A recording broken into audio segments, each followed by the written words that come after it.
you want to use physics to your advantage.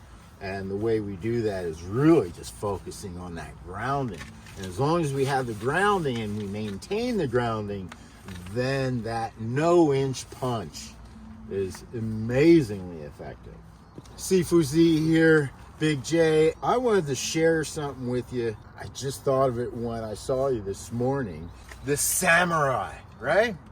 The samurai, you know, when we see the samurai, they'll usually do something like this. Boom, right? Boom, right? I'm sure there's tradition and there's a lot that I don't know about. But there is something that I do know about when I see that. And that is, they don't just go boom, boom. No. If you watch, they go like this, and then that stays up there. And then they stomp, boom, right? Boom. Huge, big difference between just, oh, boom, oh, boom. It's very controlled the whole way through. So that's kind of today's theme. Does that make sense? Yeah, so it sure is. Yeah. Big J just started training. One of the first things I demonstrated was the 1-inch punch. What's known as the 1-inch punch. I don't really do 1-inch punch because that would imply that you're this far away. It's about this far away, which is no-inch punch. So I'm going to rename it the no-inch punch. Sounds right? more appropriate. Yeah, because I'm already here, right? You're just letting them kind of collapse the fist through anticipation. But that's a whole nother story.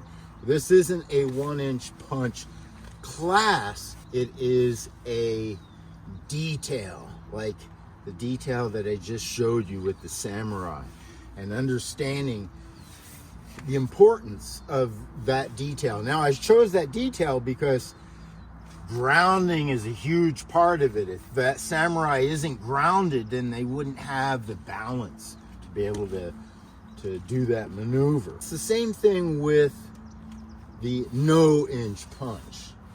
You have to have your grounding before you can actually do that. Now, Bruce Lee made the 1-inch punch the most famous. He was the most popular for making the 1-inch punch famous. He was young at the time, relatively now, especially compared to us, right? He was half our age. He was I think maybe even his 20s or so when he was doing that 1-inch punch.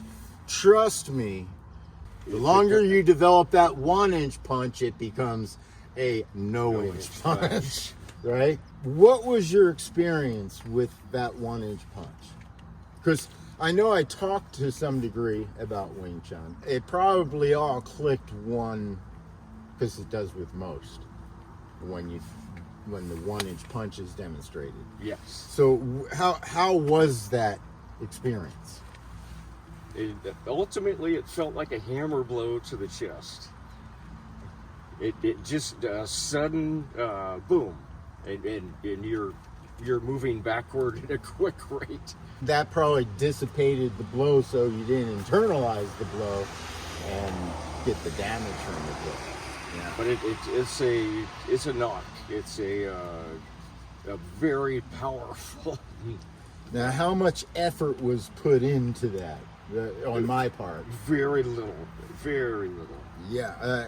You probably felt and implied more effort than there actually was, even simply because you're the recipient of the impact. A lot of people think of this 1-inch punch as something that, goes from here to here and all that power is generated, which is true. It's not that it's not untrue. It's just that the longer you develop this, the more you can just rely on the real source of the punch, which is the ground. This is no big secret in any martial art, I don't think. Boxing, everything. If you're flying through the air and hitting somebody, you really don't have the ground. And that's not to say that flying through the air and hitting somebody isn't effective, but it tends not to be as effective unless you're really good, right? Flying through the air and kicking, and so like Something that. about a bumblebee. Yeah. And then also you have this whole thing of, if you're going to fly through the air and hit somebody without the ground, you're only using your body weight. So if you're smaller than the other person flying through the air, you know, hopefully you're running real fast. You see, yeah, there's just physics, right? You want to use physics to your advantage. And the way we do that is really just focusing on that grounding. And as long as we have the grounding and we maintain the grounding, then that no-inch punch is amazingly effective. Deadly even, would you say? Oh, it's yeah. It was restrained, but if unrestrained... Yeah, and now you've been involved in security work and stuff like that. Yes. Yeah. Yeah, I know you're versed in firearms, but have you done any martial art training before?